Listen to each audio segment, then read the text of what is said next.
everybody, Joe here, and today we have a very specific tutorial for you. We're going to be covering how you can pair the original VTH and VTO doorbell system with our brand new Villa doorbell system. This video is also going to cover how to add multiple monitors and doorbells to the same doorbell system at the same time. Some important things that you're going to need to know. By default, these units are not compatible with each other and are going to require several different steps in order to get this process going. Please pay full attention and feel free to watch many parts of the video as you like and go back if you're having a hard time understanding. If you have difficult time getting these products connected, please call tech support at 561-288-5258. Okay, let's get started.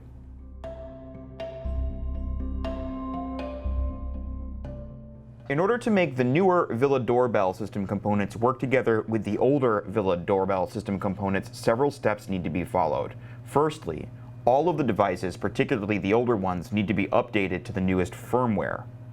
There are more layers of settings available in the newer firmware that the older system is missing, and this is what prevents them from connecting to the newer system before the update.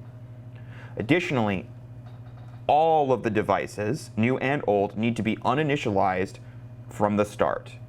This is because the setup wizard, which we're going to be running on the new panel, will actually initialize the other devices except for the main monitor during this process. And it will actually, by automatic process, input the necessary settings into both of the doorbells that we need.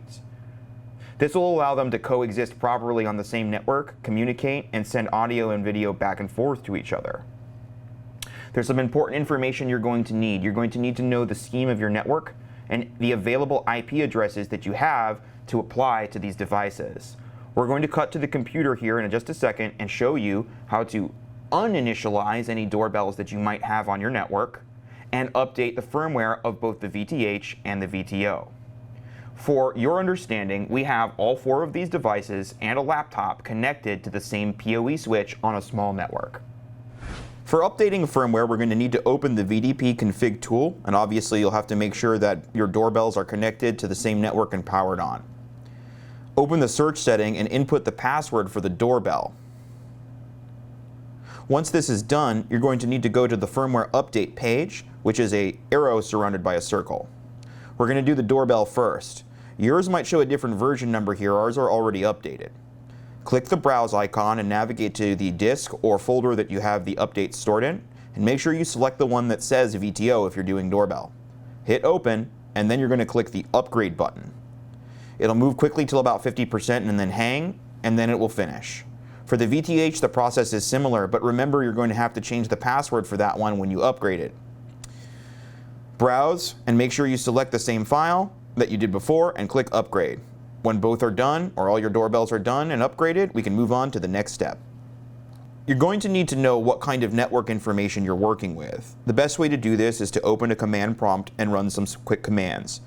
Press start and type CMD and then hit enter or click the command prompt icon. From here, type ipconfig and hit enter. This will list off network information. Our computer is connected to two different networks and we're concerned with the one that is on the LAN Ethernet network. So this is a 192.168.10 network. Our computer's IP address is .254 on that network. And we're going to now run some pings in the 192.168.10 scheme on some IP addresses to make sure we have enough IP addresses that are free that we can use for our VTOs and VTHs. When you ping, you're going to want to get a response that comes back either host undetected, no response, destination host unreachable. These sort of replies indicate that that IP address is not on the network and therefore is free. If you happen to get back a response that shows some kind of actual timing, such as 33 milliseconds, 52 milliseconds, little things like that, that means that that IP address is being used on the network, like this one we're about to show you now. This means you cannot use this IP address for any of your devices. Find enough IP addresses that are available and write them down. Once you have that network information written down, we can move on to the next step.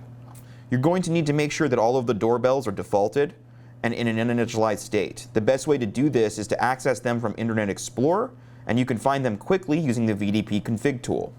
Once logged in using your current username and password on these units, you're going to click the icon that's found in the upper right-hand corner that looks like an arrow and click Default. Confirm on the next menu. This will reset the entire system to factory uninitialized. Now you're going to do this for every VTO you have, and you also have to do this for your VTHs, but that is performed manually from the VTH itself. Now that we've ensured that the firmware has been updated on all of our devices and that our doorbells are in an uninitialized state, we're going to make sure that any video monitors we have are also uninitialized. Our primary one is already uninitialized, but our second one is not, so we're going to show you how to do that process on the secondary. Again, now that the firmware has been updated on these units, the user interfaces are exactly the same. Long press the settings key until it gives you the prompt for your password. Go ahead and enter in your password for that device. Tap OK. At the very bottom left corner, you'll see a default all option. Tap that. It's going to give you a small message. Simply hit OK. The unit will default all of its settings and reboot. At this point, we recommend you disconnect any additional monitors beyond the first monitor from the network. You do not want the secondary monitors set up by the setup wizard. They do have to be added manually later. However, any doorbells you have can be all connected simultaneously, as the primary monitor will be initializing those. We're going to be moving on to the primary monitor now. We're ready. Okay. So at this point, you should have your primary monitor and any doorbells connected to the network and powered on. Secondary monitors should be uninitialized but disconnected from the network and not powered on. You should also have a list of available IP addresses to use for the monitor and doorbells. And if you have not done so, again, go back and make sure you have those written down. If we have everything we need, we're ready to get started. You'll see that the video monitor is asking you to select a language, and by default this is English. You can just go ahead and tap OK if you're ready to move on. Leave the configuration set to Villa and then tap OK. You'll need to set a password here. This is just for the primary monitor. For the purpose of our example, we're keeping it simple and making it 1, 2, 3, 4, 5, 6. Shortly, you'll be asked to set passwords for the cameras, and these will be different and have different requirements. We also highly recommend that you set a recovery email. We don't need to do this because in-house we are able to reset it here. On the next page, you'll notice that there is a list of every device that this device can communicate with connected to the network. And you'll notice that the VTOs show up uninitialized. This is good and exactly how we want it. We're going to go ahead first and tap Initialize. It's going to give you the opportunity to set a password for your VTO. Again, we're going to keep it simple and make our password admin123. It is required to be a minimum of 8 characters and use both letters and numbers.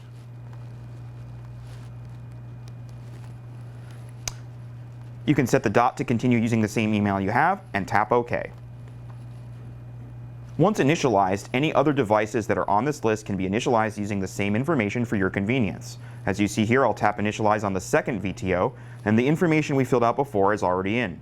Just tap for the email to pass it on and tap OK.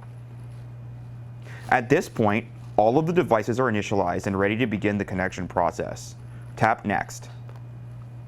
We now have to make sure all of our IP addresses are in line and set. We wrote down IP addresses for the 192.168.10.1 network because this represents our network. As you can see, the VTH does not have an IP address in that scheme, and even though the others do, they may not match the IP addresses we wrote down earlier. We're going to need to edit these. So edit first the master VTH. We're going to put this on the 10 network, and we know that our .100 is available, so we're going to make this .100. The subnet mask can remain the same, and make sure your default gateway matches the network that you're using. Tap OK. Next, we're going to do 101 and 102 for the other devices on the network. One VTO will always be labeled as the main. In our example, we already know from our experience that the .99 happens to be the older model VTO. We're going to make this one the sub.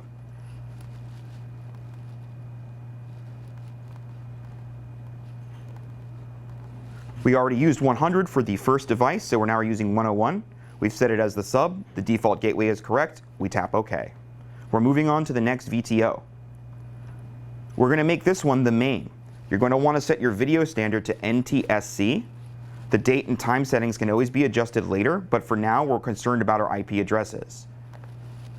It's in the .10 network, but we're going to make it 103 to be in line with the IPs that we wrote down that we know are available. The default gateway happens to already be correct, but we would need to change it if it wasn't. Now we tap OK. So just to go over the list we have here, we have our main VTH, which is now properly set. VTO 1 and VTO 2 are now also properly set. At the very bottom of the screen, you'll see an icon, One Key Config. Simply tap this button, and this process will play out anywhere from 5 to 10 minutes. I know that sounds like a long time, but please allow it to fully complete. You'll hear all of your devices reboot and play their sounds as they're rebooting, and even the panel might reboot itself. It may not, it may just go to the main screen. If this message is still on the screen, it is still working, it is not frozen. It does take time. Allow it to complete. Once it's done, this monitor and these two doorbells will be working and paired completely. We will have another guide shortly that you'll be able to follow to add additional monitors to this system. We just wanted to quickly show you that all these options are working, so let's go ahead and tap the monitor button from the main panel, and you can see main VTO and sub VTO 1. We're going to tap main VTO. There I am. Hey. Sub VTO. Hey. And I want to show you that you can make calls to both of these successfully as well. Hey. The end of the call.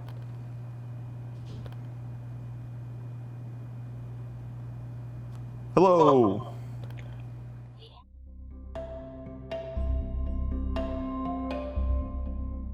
We're now going to start the process of adding an additional monitor or monitors to our video doorbell network. Start the process by clicking the settings button on your primary monitor and long pressing until the prompt comes for your password. We're just going to be gathering some information here, so it's best to either take pictures or be ready to write this stuff down. The first page you'll be concerned with is VTH config. Just take note that this says #0 after the 9901 and the fact that this is set to the master, because this is in fact the master unit. If you don't know it by heart, you're going to want to write down the password for the master unit and take note of the fact that its master name is admin. The next page we're concerned with is SIP server.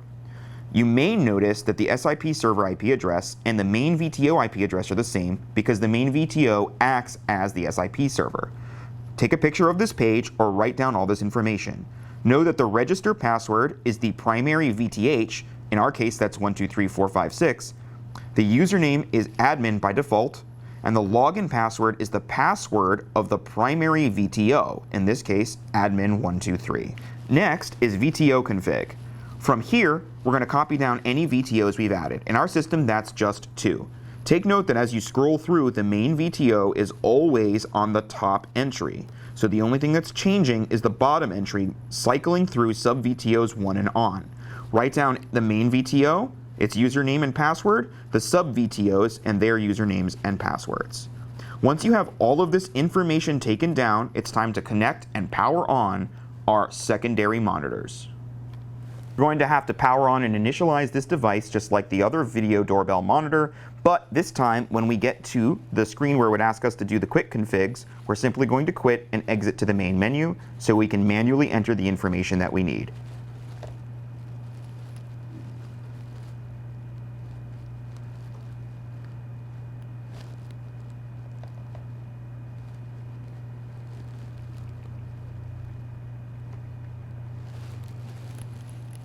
From here, we're going to need to long press the settings button until the prompt pops up and then enter in our password.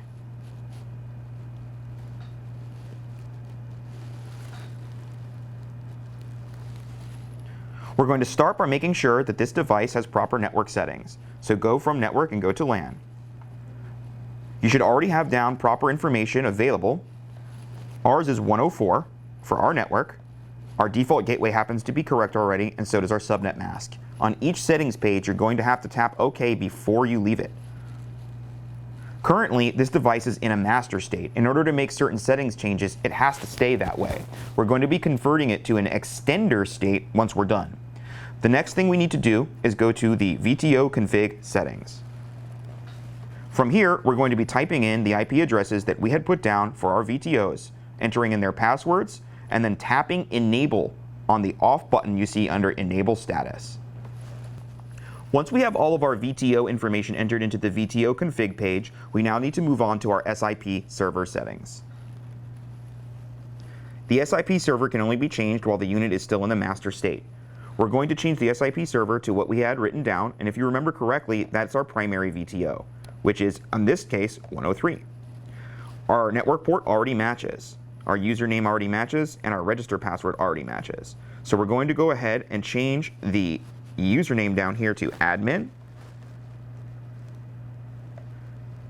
and add the login password for the VTO, which is admin123. Once we're done, we're going to tap OK. The next thing we need to do is go to VTH config. At this time, this system needs to be converted into an extender. In order to do this, you simply tap where it says master. These options are now going to light up. The IP address that needs to go in here is the IP address of the primary VTO on the network. I'm sorry, the primary VTH on the network. In this case, this would be 192.168.10.100. The username and password are the same for that. However, the password doesn't match, so we're going to change that to 123456, which is the password for that specific VTH. There's one last thing that we need to change. You'll notice that it says 9901 at the top for the room number. The primary VTO is 9901 #0. So the secondary VTO would need to be #1. The only difference when adding additional monitors beyond the second is that that hashtag number changes. Every setting would remain the same. The only thing that changes is the number after the hashtag. So if you were adding a third monitor, you'd put #2, and a fourth would be #3. Once all of these settings are input, go ahead and tap OK. Now for a quick test to show that these doorbells are communicating with our secondary monitor.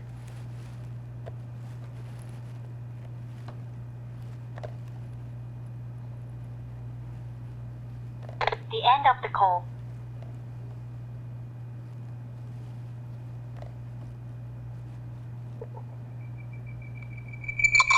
The end of the call.